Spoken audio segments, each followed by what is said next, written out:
Containment area is to remain sealed at all times. No human interaction is allowed with SCP-352. Any and all interactions should be carried out via robot or other remote means. Should human interaction become necessary, full enhancement containment protocol should be observed. In addition, security line must be attached to all personnel. Should any personnel begin to exhibit erratic behavior, they are to be immediately removed from the containment area via the security lines. Any staff reporting hallucinations after interaction with SCP-352 or her hair are immediately to be placed under quarantine. Any staff working in or around the containment area must be submitted to random psychology and physical testing. Anyone found to be contaminated will be placed into immediate quarantine. Staff attacked by SCP-352 may only be recovered if they have not been bitten by SCP-352. SCP-352 is to be fed only once a week. Feeding will be discontinued for 1 month if SCP-352 attacks any personnel.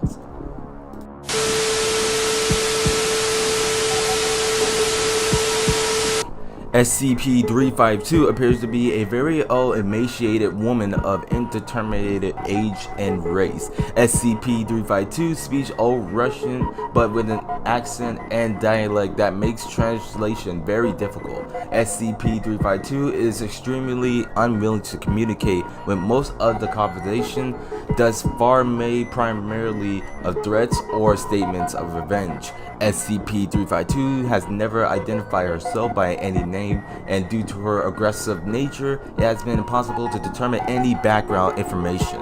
SCP-352 possesses a level of strength and speed much higher than what should be possible for a person of her perceived age and physical dimensions, and has been shown moving loads of excess of 200 kilograms with little physical strength, and moving at the speed of excess of 75 kilometers an hour. SCP-352 can recover from wounds that would be lethal to human beings, including decapitation and disemboweling. This regeneration can take between several days to several weeks, depending on severity. Internally, SCP-352 appears to be a normal human woman with muscle, bones, and organs and staying consistent with advanced age. Testing done on tissue samples has been inconclusive.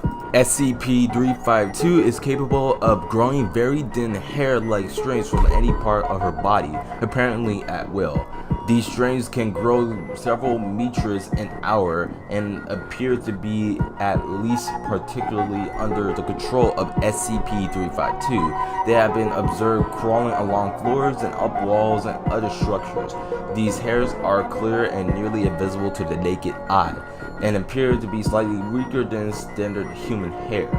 The strands are also coated with a thin layer of chemical enzymes identical to the enzymes in the saliva of SCP-352. SCP-352 produces an enzyme that is most concentrated in the saliva and hair, but is present to all bodily tissues of SCP-352. How it is produced and exact chemical makeup are unknown.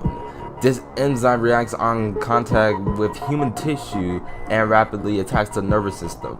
Symptoms manifest almost immediately and include hallucinations, euphoria, suppression of cognitive or logical thinking, and suppression of pain receptors. This state persists for several days with mild exposure and become permanent with high exposure. Bites from SCP-352 lead to high exposure in 99.9% of cases. SCP-352 appears to subsist on a carnivorous diet with a strong preference for human flesh. SCP-352 will create a web of hair and wait for prey to become exposed to the enzymes and become more docile.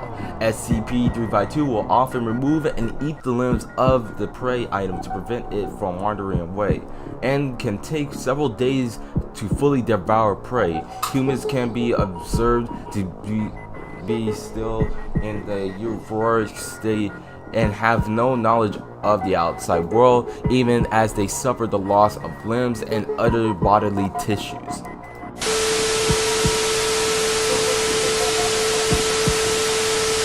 SCP-352 was recovered in southern Russia. There, the town of reports of an enchanted forest and a witch who had caused several deaths were initially ignored until reports of the witch being found and captured began to surface. When Foundation agents responded, the town was found deserted. Several bodies were found in various states of decomposition, and blood trails appeared to show many bodies being dragged into the enchanted forest. Recovery teams were dispatched and captured SCP-352, but suffered heavy casualties due to SCP-352's attack and exposure to enzymes.